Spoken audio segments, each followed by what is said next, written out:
yan, kuya. Nakalat namin sa social media kung anong ginagawa niyo sa mga tao. Oo. Kaya kayo, tumigil-tigil na kayo sa mga pagbabasher kay Diwata, ha? Oo. Kasi wala kayong mapupuntahan at wala kayong magandang itudulot kay Diwata. Tama. Kaya kung ano ang meron si Diwata, huwag nyo na pakailaman. Kasi yung buhay ninyo, hindi pinakailaman ni Diwata. Tama. Ha? Paalala lang po sa mga lahat ng mga tao, walang puso Oo. at walang kaluluwa.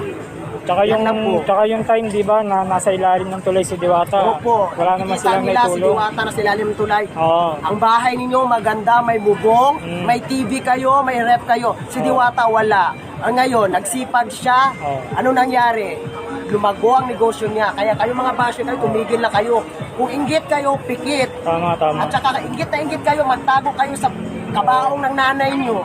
Tama, guys. Hilaw yung manok nyo, hilaw. Hilaw yung manok, may dugo. Ano ba yan? Hindi ka pa